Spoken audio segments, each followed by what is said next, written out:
This episode of the podcast is brought to you by Loot Crate. Loot Crate is a monthly mystery crate that delivers the best in geek and gaming gear, collectibles, apparel, tech gadgets, and other epic gear. It's like Comic-Con in a box. Basically, it's the cost of a t-shirt for a little box full of awesome stuff, which includes a t-shirt. So you guys have already seen us wear some of the gear from Loot Crate on the podcast or, on the videos and stuff. And, I've been subscribing for a while.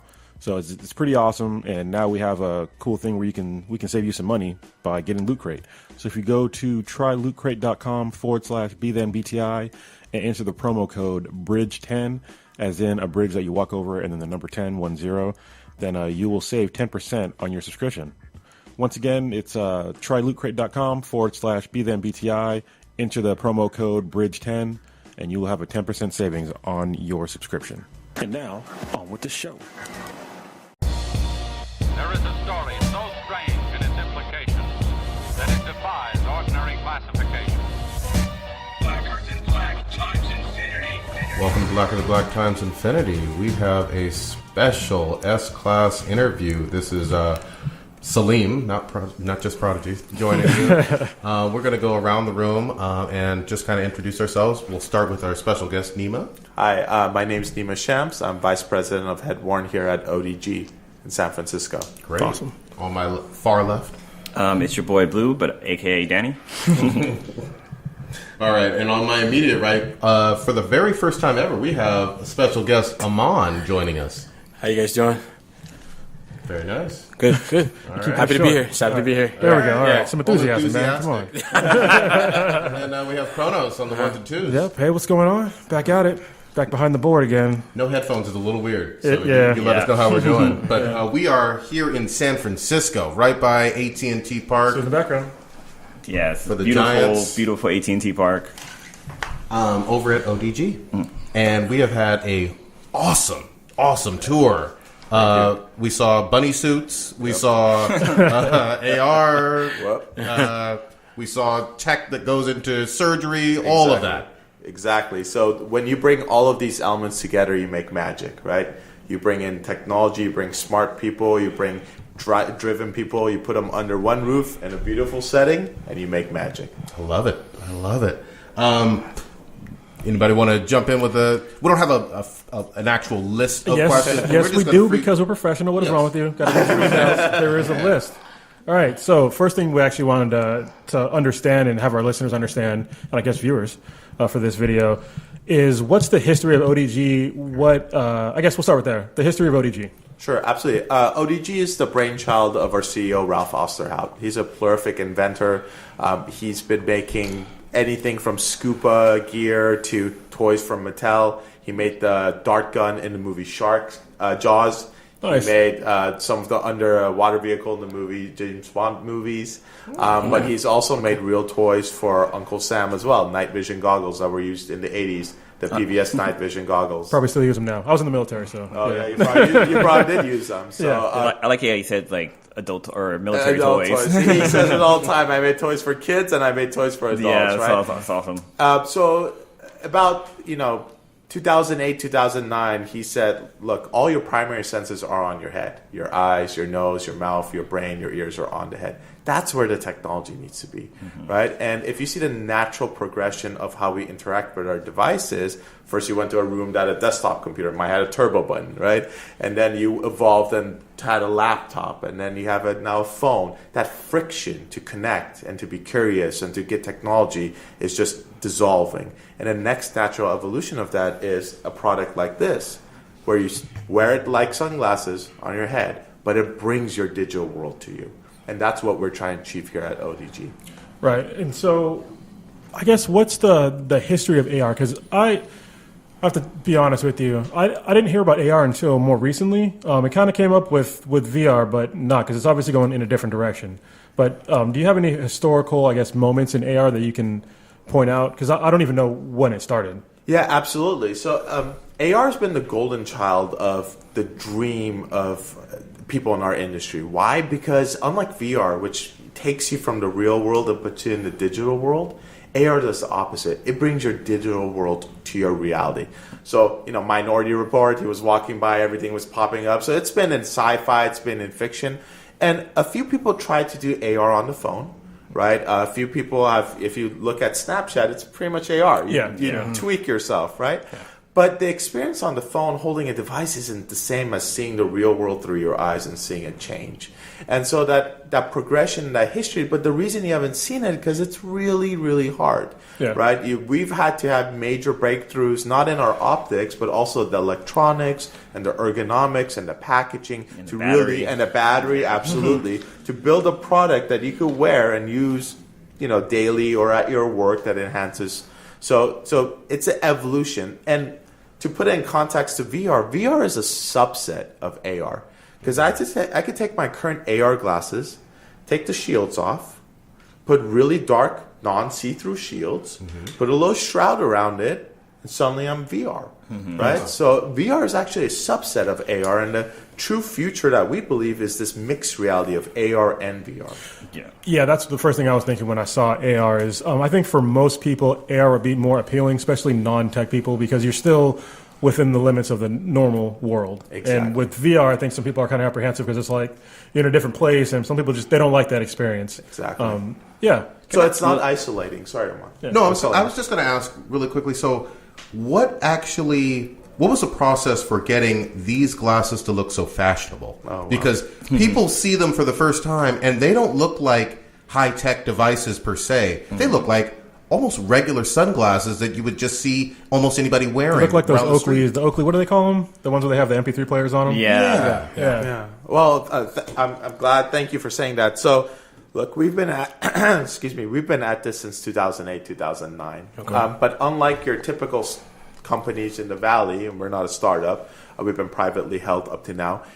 We didn't create something in a lab and then tell the world, hey, here it is. We actually started very systematically. We started with the government. We went for specific use cases and specific needs, for anywhere from biometrics to logistics, learned from those feedback, modified the design. Oh, it was a little too heavy on my nose. Oh, it didn't wrap well, or it wasn't bright enough. Or, hey, sand keeps getting into the earbud holes. We put magnets, right? So lessons learned. We iterated. We went to the next design to heavy industry. Think oil and gas. I'm in the middle of the sea on a platform. Something goes down. I need an expert. It's going to take him 24 hours just to fly there. I wear these glasses. Camera turns on. He sees what I'm seeing. We iterated from that. And then we went to ergonomics, improved mobility, and we went to enterprise. And now we're working, the R7 is targeted to the enterprise market. Okay. So to your point, it's been an iterative process. But what we've realized is the user is not going to compromise, right? He's used to that beautiful high screen definition screen he has at home. Yeah. He's used to that horsepower that's in his pocket. So any product that's going to offset those needs to match or exceed that. And especially a product that sits on your face, it's going to be fashion. You guys are all very fashionable gentlemen, right? It needs to look good, because if it doesn't look good, no one's going to wear it. Right. Yeah. Because I remember when we interviewed you at AWE, looking through the glasses, the main concern with AR was the field of view. You would think that you need this big field of view, but you don't really need that because you're mainly looking forward and your head turns. So you just need a certain amount of field of view. But what's the field of view on your augmented glasses? Yeah, great question. So for the R7, because it's designed for work, our field of view was 30 degrees diagonal. Why did we select that? Because when you look at a TV 6 feet away, it's about 30 degrees. When you are working at your workstation or holding a tablet, it's 30 degrees. But what we showed at AWU was a Project Horizon. The Project Horizon is over 50 degrees field of view. So it gives you that immersion, that cinema quality. So 30 degrees is equivalent of a 60, 65-inch screen 8 feet away. Nice. 50 degrees is equivalent of a 120-inch screen 8 feet away. Yeah, because I remember we saw the demo of it was a trailer for was it Captain America or something Martian like that? Or X-Men or it was Martian. Yeah, one of those X-Men, movies. Yeah, it was X-Men. It was X-Men. But it was you're literally sitting in front of a giant 100-inch TV, which was awesome. Oh, thank you. Yeah, and you can manipulate things. That was pretty cool. When you had the ray gun that you could turn around, and it was turning around in real time. That was pretty dope. Yeah. So, I thought the ray gun was from Fallout. I know it wasn't. I wanted It looks like it, though. No, you're right. You're Yeah. right. It does look like it. What's your favorite aspect of AR right now, or something that you're doing that is basically on the cutting edge that you're most proud of? That's a fantastic question. So I know what all my peers' favorite right now is because of this whole Pokemon Go, which we love, by the way, because it's trained the industry and the general public about what is AR.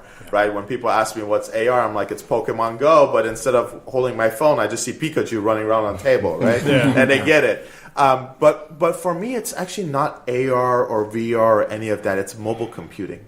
It's the ability to wear a product that can do everything my phone or tablet can do, but now it's hands-free, body position independent, and fully private. Right? I live in San Jose and I work in San Francisco, so I do a lot of public transportation. They Caltrain up and down the peninsula, and being able to just lean back, watch my Netflix, or write my email, or do my banking, but have awareness of my surrounding, but know that's private to me, I think that's magical. Yeah. that is, yeah. I think Everybody looking over your shoulder. yeah, it's really. I think AR and VR, but AR more so is they're going to replace TVs.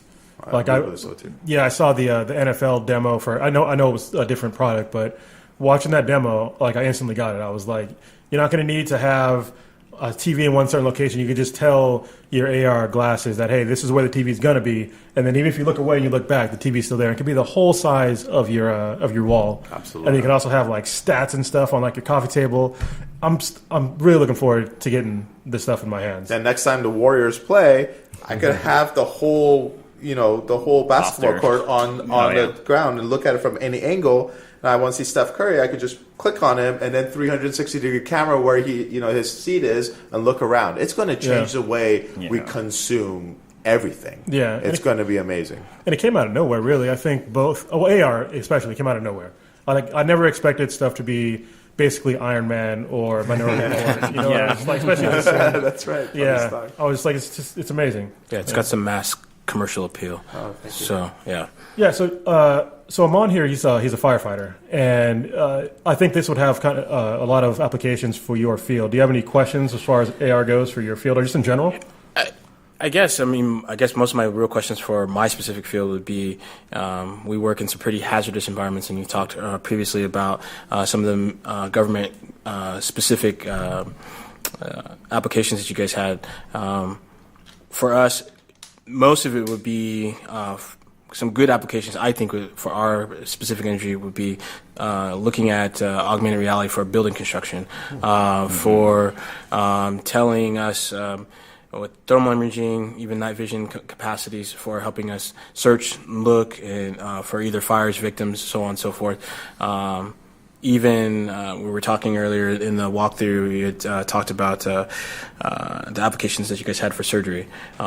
One aspect that I could really see us using this is traffic accidents, so rescue traffic accidents, where you need to figure out where to specifically cut versus where your patient is, what parts are actually under stress or under load versus one versus the other. So I think it would have some mass appeal in my specific field. It would just have to get to the point where just like with the military, it'd have to really work and be tested and battleground tested in that regard. So, but it's there. I mean, I definitely think we're a little far out, but we're right there on the cusp. And with my industry in general, the technology has grown exponentially. Where we were just 10 years ago didn't have computers, Yep. and so and now we were mapping ourselves via Thomas Brothers maps or maps on the wall, and now we're getting to the point where guys are mapping themselves from their phones and so on. So the technology has increased exponentially, and I've seen it just in my specific position, in which I'm just now leaving, where it is really, really taken off, and the industry is responding in the kind, and this is definitely going in the route that our industry is going. And so I guess my only real question would be is what kind of application, how soon, I guess, would be, I guess, or, Make my yeah, sense, kind of roundabout way of getting it. But, yeah, how soon could something like that even just be for testing? Yeah. Great question. Yeah. Ahmad, first of all, thank you. All right. People are your literally heroes, and we appreciate it. So thank you very much for what you do. Oh, you're welcome. So to answer your question, let me start by saying the R7s are currently available, but these are targeted to the enterprise market. However, we are getting first responders adopting it. There's I believe a French company called AMA. What they do is they go after the golden hour. So as you're familiar with, so an injury happened, you show up. What am I supposed to do? You wear the glasses, it starts streaming to an expert in the hospital somewhere, a doctor that guides you through. So it's actually being used now. Good. It's being actually deployed now. The ability to turn on this camera and have the perspective of what you're doing, where you're doing it, when you're doing it, and putting that anywhere in the globe for expert to see is working now. But on a roadmap, there are different designs that I think can really benefit somewhere like you. We are working, I can't go too much in detail, but there is a company we're working with that we're integrating our technology into some type of breathing apparatus. Yeah, that was going to be my next question. So that is a huge technology where we're talking about the exponential increase in technology. That is a huge portion of it. I'm dealing directly with that right now in my job with working on getting new SCBAs issued out. And so that technology is we're right there. Where a lot of companies are doing now in mass thermal imaging, some on their remote pressure gauge, which is just the remote that we use for thermal imaging, where before we used to have these big, huge, massive cameras, and now we're shrinking this down to an 1.5 inch by 1.5 inch screen, so we could access that and have some situational awareness when we're out there on the field. Yeah, I was just thinking like it'd be cool. Like say you're going into a burning building. There's like tons of smoke, and like your partner goes behind a door or something like that. But like with the AR, you can have like a little beacon, like a heads up display to let you know like, hey, this is where your partner is. So in case he gets into trouble, you know where to go, and you have the schematics of the building, so you can easily find them and like rescue your partner. So and breadcrumbs. I saw somebody. Yeah, like breadcrumbs. That was pretty cool. That'd be cool. Yeah. Yeah, so with Bluetooth beacon technology, we have deployed some type of aspects of that. These have full GNSS built in. Okay. It's a global navigation satellite system. All right. So not only do they track the U.S. GPS birds, but they track the Russian birds, the GLONASS. Okay. And the European, I think, is referred to as Magellan, and the Chinese, which is referred to as Baidu. Okay. So these glasses actually track all of those positional satellites to give you pinpoint accuracy. That's good. We use the IMU significantly because when you're inside a building, there's no GPS. Correct. Right? Yes. So you start using the IMU and the inertial sensors inside the device to remember how much did you accelerate forward? Correct. How much did you accelerate up? How much did you accelerate down? Yeah, that 3-axis inside of a building it seems to be a really tough technology to crack inside and so that seems to be a really big access point, not only for, like Danny was saying, accountability for our guys inside, but for someone outside to be able to see exactly where everyone's at, and also for the gentleman inside, so to do the same. So yeah, saving lives. Yeah, of course.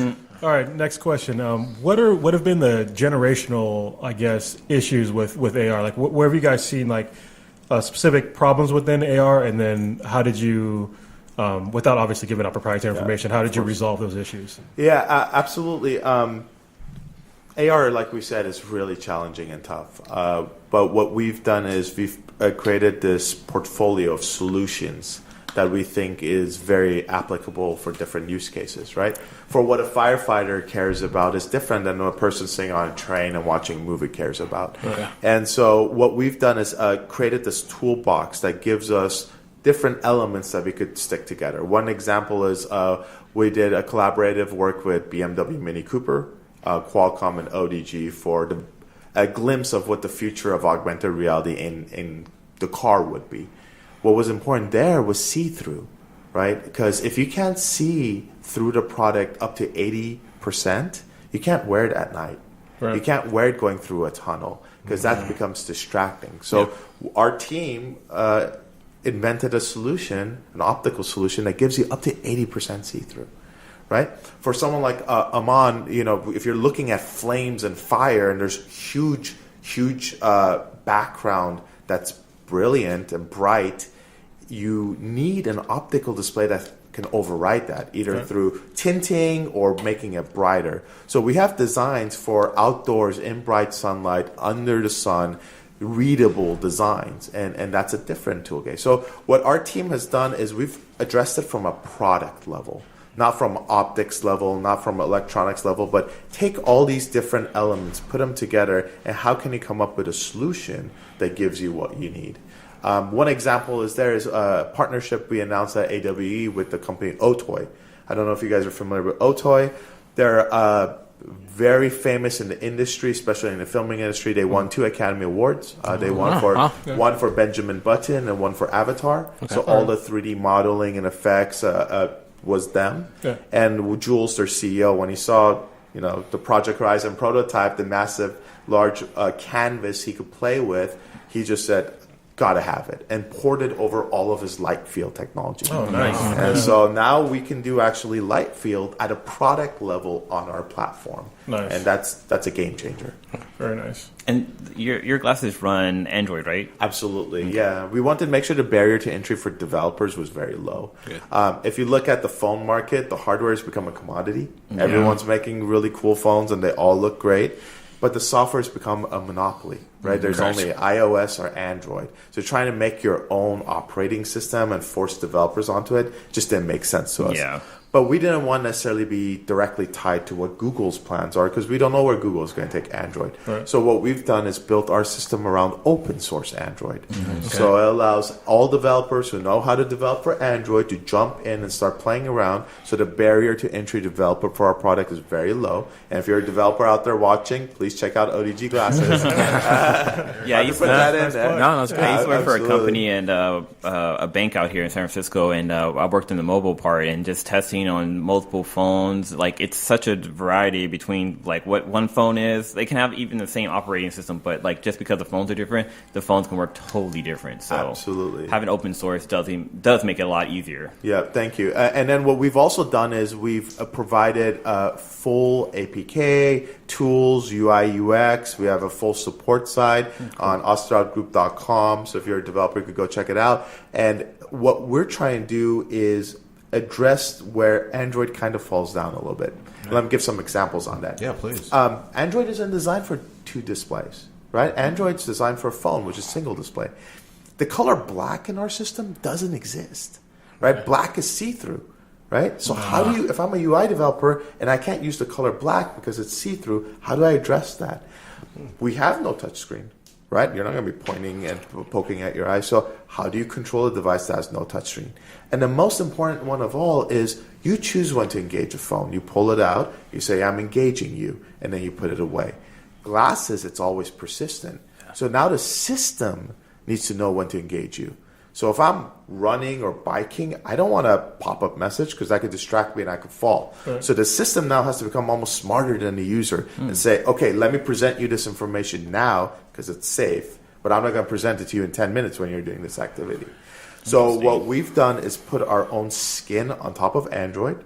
So if you have an Android app, it works. It'll work fine. Everything will be good. But if you build on top of the skin, we call it Reticle OS. That's our operating system on top of Android. It starts addressing these type of problems and enhancing it. For example, we've invented a ring controller. Sits on your finger, has trackpad and buttons, but now I could do gestures. Oh, wow. And First you talked about almost like AI, that's Jarvis. Now you got a thing like Iron Man. So it's going to be like a press-on nail that you can use. Yeah, there you go. Or get like a little chip implanted in your finger. Maybe in the future. Yeah. But so you take this ecosystem that we're trying to build, but make it familiar. Make it easily accessible. And that's our goal. Because we're only 85 people here in San Francisco. Wow. Right? This whole team, all of this innovation, product development is made by 85 passionate people. So we need to depend on the community. We need to depend on the developers out there to bring their knowledge and their experience onto our platform. Right. So where can just a regular Joe Schmo go to buy and purchase some of your products? That's a great question. It's been very humbling launching the R7. We've launched it in January, and the demand has exceeded our expectations. So we're currently significantly back ordered. Oh, wow. We're Figures. back ordered quite a bit. Industries we never thought of, NuEyes, like we talked about, people with macular degeneration, retinal pigmentosis, to industries like AMA, to people that are, first responders. Everyone of like, hey, can we get our hands on this? Yeah. And so currently, the only way to buy our product is directly from our website, but it is back ordered, or through one of our VARs, value-added retailers in a specific industry. So if you're like in the oil and gas industry, we have a partner there. If you're in the healthcare industry, we have partners there. Currently, that's the only method. And this is more, it's targeted at $2,750 is the MSRP. Okay. So because it's targeted for that professional base, it's made out of metal. It has high level IP ratings. It's You just banged that on the glass. I got nervous. you got to trust your product, right? And so we built very robust product based on our heritage and where we come from and what we've been developing in the past. However, we know everyone asks when's consumer is consumer. Yeah, that's the next We're question. not talking about it, but for the first time ever, ODG is beginning to raise funds.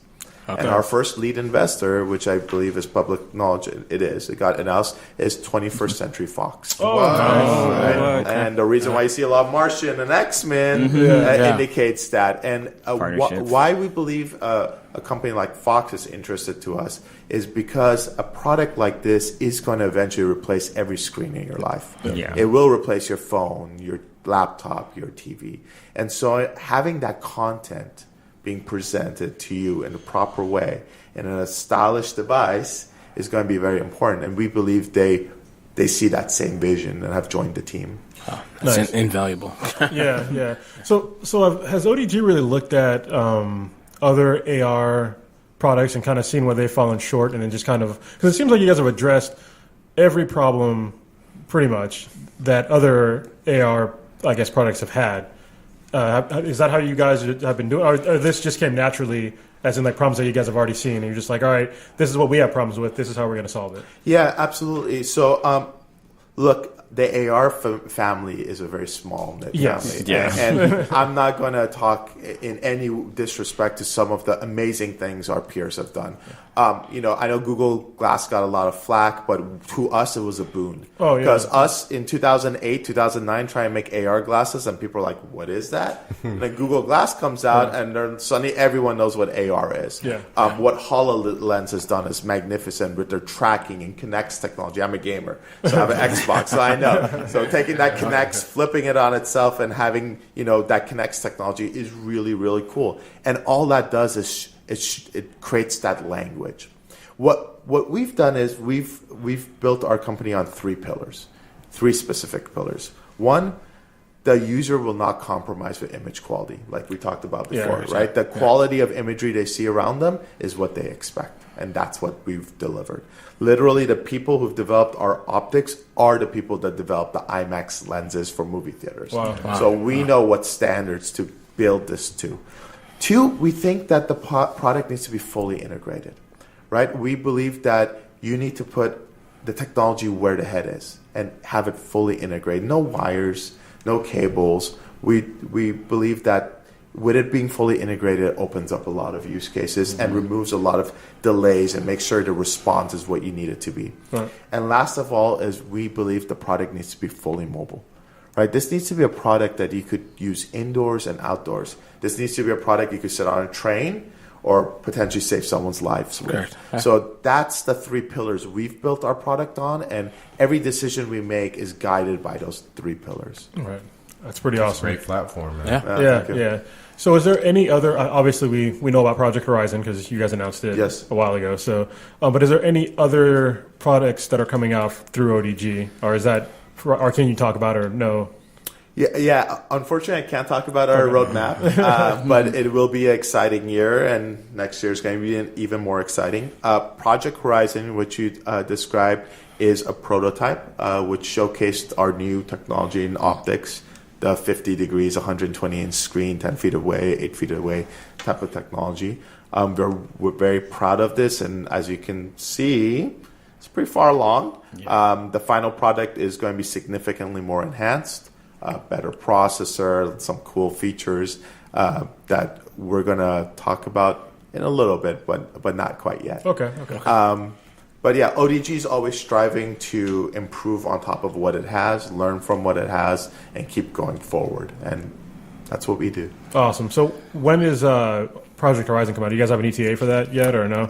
Unfortunately, can't It's all speak good. about It's all good. No, it's okay. But a few things I could say. It will be significantly more cost effective than the R7s. That's awesome. Yeah, So, I can say pretty definitively that the R7 is the best AR that I've used that's currently out, and Project Horizon really blows that away, which is kind of hard to believe. So if you guys ever get a chance to check out Project Horizon, are you guys gonna have it at CES next year? We will have a lot of cool things to see at CES. Okay, and then what is there anything coming up where somebody how can somebody demo these glasses? Yeah, great question. So we have a fantastic business development team. So if there's a specific idea you have, or if you're a developer or if your company can really benefit from a technology like ours, please feel free to reach out. Right on our webpage, osterhoutgroup.com, and talk to our team. We do go to some major shows. CES is definitely a huge show for us. So if you happen to be in Las Vegas in January, swing by our booth. And AWE, where we first met, Augmented World Expo is another major show for us. And you might even see us on Mobile World Congress this year. Where is that? I believe that's Barcelona, Spain. Get your tickets ready. Yeah, exactly. That's off my passport. I know earlier when we first got here, you mentioned how a few days ago you guys went to an actual Pokemon event. And you brought your glasses with you. Which glasses did you bring with you, and how did that whole event go? Yeah, absolutely. So, ODG, we have some very talented team, especially our software team, and we have a lot of cool devices just laying around. So Pokemon Go came out. I play it, Ahman, and a bunch of our software guys plays it. And one of the guys like, "That's Android. We're Android. Let me see how difficult it is to port it over." So within a couple of hours, he had Pokemon Go working on our glasses. Wow. And started playing. I forget which one the original glasses is, but it's already on like level 13 or something. Someone's been playing a lot. And in fact, they paired it with the Ring controller, so now you could just throw the ball. Oh wow! It's just so cool, right? I've played a little bit, and so I think yesterday a few of them took 5 glasses to a Poke event, and they wore it on Pier 39 or somewhere, and we're playing. And so we might, I think one of the guys captured some footage, so we might start putting that up on our webpage or YouTube channel. Nice. Yeah. So it'd be cool. If we haven't, we'll even share it with you guys if you want to. Yeah, because like when you were talking about it, I was like, I wonder how were they able to like fling the ball, but like now that you have the Tony Stark controller. It just works. Yeah, that's really cool. Team Valor for everybody. I don't know names. I'm yellow, so whatever. Oh yeah, Yellow. you gotta trust your instincts. Exactly. Actually, I think this would be safer for most Pokemon Go players because for some reason when you're looking at a phone, people just forget about the outside world. Exactly. Yeah. Yeah, it happens all the time. They get tunnel vision. Strange. They're just looking straight at the screen. Because I think on the way here, as I was walking out, I was playing it, and like I'm usually pretty good at looking at my surroundings. But I started to cross the street, and I had the right way because it was like just a small little street to walk across. But there was like a UPS truck coming by, and I just happened to look up, and I was like, okay, is this guy stopping? But he was like still moving. I was like, okay, I'm about to die. You're right. That's not Pikachu. Yeah, exactly. And that actually, Danny, that actually highlights one of the benefits of augmented reality glasses because now this tiny screen that you're looking at is in the canvas you're playing on. The real world is the canvas. So if you're looking for Pikachu and there's a UPS truck coming, and if it's in front of it or behind it, you're paying attention to a UPS truck because it's your real world. Okay. And your head isn't down, your head is up, and you're looking around at your surroundings. You know what just occurred to me? I think because I'm looking at the ballpark in the background. So if I'm like at a Giants game, and I know you described this with Steph Curry at the Warriors or whatever, but if I'm at the stadium, I could basically do even a replay of a wonderful play, like a triple play or something like that, in AR while I'm sitting in the stadium, right? Absolutely. Wow. I have to be a little bit sensitive around here because there's a lot of... You're hitting on some very interesting use cases and scenarios. So at any sporting event, you could be in the stadium wearing the glasses, looking at the field or the court or the ice, and have augmentation of what's going on, right? Especially like a game like baseball, it's all based on numbers and statistics. So what cooler way than look at the field and have numbers and statistics? a game like I'm around the Sharks, so hockey is huge in San Jose, right? I can't follow the puck. I'll admit it. I love going to the stadium, but the seats I can afford and the little puck and the people, what's going on? Now I wear the glasses. If there's cameras right on the ice and I want to see something, I could just go with my augmented reality glasses, just click on a camera, and suddenly I have courtside seat. So I get that experience, I get that feeling, but I got the best seat in the house. Yeah. So you're hitting on some really cool use cases. Well, I was just kind of like, I'm always thinking about stuff, and I was thinking like it'd be cool if, like, say for here outside of AT&T Park, it's like, you know, if you're like in the clubhouse or something like that, you could pay like maybe extra $300 and you could rent the glasses, but you have to pay down like a $2,000 deposit because you can't just walk out of there. But that'd be cool. Like if like the stadium like invest in it, they can have players, or not players, but like customers wear it, check it out, like it, maybe even go back and buy it themselves. So that'd be a good marketing tool for AR. Yeah, no comment, Danny, but you guys are sharp guys. I'm thinking of what somebody already thought of. It's in the works. Yeah. That's cool. All right, so is there anything else we want to talk about? I think We're gonna chocolate bananas this. I think that chocolate bananas. All Think is a good time for it. That's our safe word. Yeah. But thank you so much. This is incredible. Thank you, the gentlemen. tour, the interview. I have a deeper understanding by far now than I did before. I appreciate it. And thank you, gentlemen, for coming and visiting us. Yeah, definitely. Thank you very much. Yeah, it's pretty awesome. It was very good. We'll have this out in a couple of days because I'm moving. So. Now, I know you mentioned before, but like one more time, where can people learn more about ODG? Yeah, and absolutely. guys. Follow us on Twitter, Facebook. We have osterhoutgroup.com is our webpage. And we hope to see you guys soon. Awesome. Will. Awesome. Thank you very much. Thank you.